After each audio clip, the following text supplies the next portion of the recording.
3 araw na lang. Hindi ito pelikula, hindi ito drill. Ang Pangulo ng Amerika na si Donald Trump ay nagbigay ng pinakadelikadong ultimatum sa kasaysayan ng modernong gera. At ang buong mundo ay nakatutok sa isang petsa lamang, April 6. Kung hindi susunod ang Iran, hindi lang Middle East ang magbabago, pati presyo ng langis, pati pagkain, pati ang buhay ng bawat isa sa atin. Para maintindihan kung bakit ito napakahalaga, kailangan nating pag-usapan ang Strait of Hormuz. Ito ang pinakamahalagang daanan ng langis sa buong mundo. Sa bawat araw, halos 20% ng lahat ng langis na ginagamit ng mundo ay dumadaan dito. Isang makitid na daanan lamang at hawak nito ang enerhiya ng halos kalahati ng mundo. Noong February 28, 2026, sinimulan ng Amerika at Israel ang pinakamalaking hanay ng airstrikes laban sa Iran na target ang matataas na opisyal ng Iran at ang kanilang mga pasilidad ng depensa at nuklear. Bilang tugon, isinara ng Iran ang Strait of Hormuz at naglunsad ng missile at drones laban sa Israel at sa mga base ng Amerika sa buong Middle East. Kaya naman, si Trump ay nagbigay ng deadline. Kung hindi bubuksan ng Iran ang Strait of Hormuz bago mag-April 6, sisirain ng Amerika ang lahat ng infrastruktura ng langis ng Iran. Sa isang talumpati, sinabi ni Trump na handa siyang dalhin ang Iran pabalik sa kanyang sariling mga salita sa Stone Age. Hindi ito banta, ito ay ultimatum. Ang laki ng digmaang ito ay nakakagulat. Ayon sa mga ulat, mula nang magsimula ang digmaan, naglunsad na ang Iran ng mahigit 500 ballistic at naval missile at around 2,000 drones laban sa Israel at sa mga base ng Amerika sa buong rehiyon.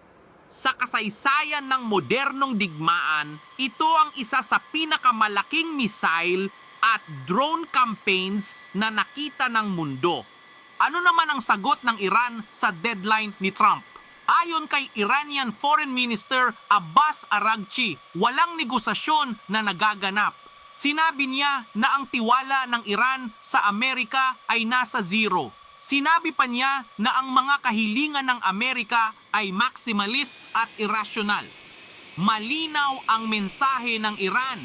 Hindi sila susuko. Hindi sila magbubukas ng strait.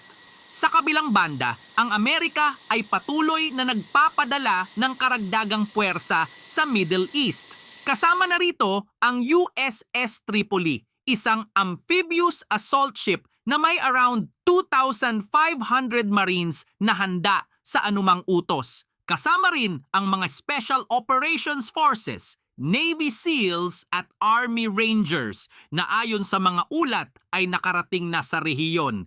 Handa ang Amerika. Pero hindi walang bayad ang digmaang ito para sa Amerika. Ayon sa mga ulat, mahigit 15 American soldiers ang namatay mula nang magsimula ang digmaan. Mahigit around 300 na ang nasugatan, kabilang ang around 15 na nadamay sa isang Iranian missile attack sa isang Saudi air base nitong nakaraang linggo. Sa bawat araw, lumalaki ang pressure kay Trump na tapusin ito. At noong March 28, isang bagong kalaban ang pumasok sa digmaan. Ang mga Houthi rebels mula sa Yemen ay naglunsad ng ballistic missile laban sa Israel. Ang kanilang unang ganitong atake mula nang magsimula ang Iran War. Nangangahulugan ito na ang digmaan ay hindi na limitado sa dalawang bansa. Ito ay lumalawak at ang rehiyon ay nagiging mas mapanganib. At ngayon, dumating ang isa pang nakakagulat na pahayag mula kay Trump. Sinabi niya sa mga NATO allies, ang mga bansang matagal na pinangangalagaan ng Amerika na humanap na sila ng sarili nilang langis.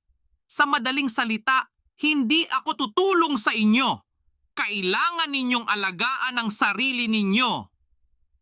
mga dating kaalyado ng Amerika ay nandidismaya at naguguluhan. Ang reaksyon ng mundo ay mabilis at maingay. Ang United Kingdom, France at Germany ay nagdeklara na handang gumawa ng proportionate military defensive measures kung kailangan. Ang United Kingdom pa nga ay nagpadala ng HMS Dragon sa Cyprus at 4 na karagdagang jet sa Qatar para sa defensive operations. Ang buong mundo ay nagmamadaling mag-ayos ng posisyon bago mag-April 6. Ang epekto sa pandaigdigang ekonomiya ay ramdam na ngayon. Ang presyo ng langis ay pumalo pataas mula ng isara ang Strait of Hormuz. Ang United States at United Kingdom ay naglabas ng a total of around 400 million barrels of oil reserves para subukang kontrolin ang presyo. Ngunit ang mga eksperto ay nagbababala. Kung matagal pa itong magpatuloy, mas malala pa ang darating. Hindi lang langis ang apektado ng digmaang ito. Ayon sa mga analyst, ang Iran war ay nagbabanta na rin sa pandaigdigang supply ng pagkain. Ang pagtaas ng presyo ng langis ay nagpapalaki ng gastos sa fertilizer at sa transportasyon ng pagkain sa buong mundo. At oo, direktang maaapektuhan nito ang buong mundo. Ang mga bansang umaasa sa imported na pagkain at langis ay unang mararamdaman ito. Noong April 2, nagbigay si Trump ng address sa buong bansa. Sinabi niya na dramatically curtailed na ng Amerika ang kakayahan ng Iran na maglunsad ng missile at drone. Sinabi rin niya na ang digmaan ay maaaring matapos sa loob ng 2 to 3 weeks kahit walang deal sa Iran. Ang Iran, tinanggihan nila ang lahat ng ito. Isa sa pinakanakakagulat na sandali ng digmaang ito ay nang sabihin ni Trump na humingi ng ceasefire ang Iran. Agad na itinanggi ito ng Iran. Sinabi nila na walang ganoong kahilingan ang ginawa. Kaya ngayon, sino ang nagsasabi ng katotohanan? Habang nagtatalo ang dalawang panig sa salita, ang mga missile at drones ay patuloy na lumilipad sa buong Middle East. At habang lahat ito ay nagaganap, may isang bansa ang tahimik na nanonood sa lahat, ang China. Ang Iran ay isa sa pinakamahalagang supplier ng langis ng China. Kung masira ang oil infrastructure ng Iran, maaapektuhan din ng malaki ang China. At kung ang China ay maaapektuhan, ang buong Indo-Pacific region ay mararamdaman ang mga epekto nito. Dalawang posibilidad ang naghihintay sa ating lahat pagdating ng April 6. Una, kung susunod ang Iran at bubuksan ang Strait of Hormuz, bababa ang presyo ng oil, mababawasan ang tensyon at magsisimulang mag-usap ang dalawang panig. Hindi agad katapusan ng digmaan pero simula ng posibleng landas patungo sa kapayapaan. Pangalawa, at ito ang mas mapanganib na senaryo kung hindi susunod ang Iran. Sinabi ni Trump na sisirain ng Amerika ang lahat ng oil infrastructure ng Iran. Nangangahulugan ito ng mas malalim na digmaan, mas maraming airstrikes, mas maraming retaliation ng Iran at posibleng ground operations na matagal nang pinag-uusapan sa likod ng mga desisyon na hindi inilalantad sa publiko. Mahalaga ring tandaan, ang lahat ng ito ay mabilis na nagbabago. Ang mga bilang ng casualty, ang posisyon ng Iran, ang mga pahayag ni Trump, lahat ito ay maaaring magbago sa loob ng ilang oras lamang.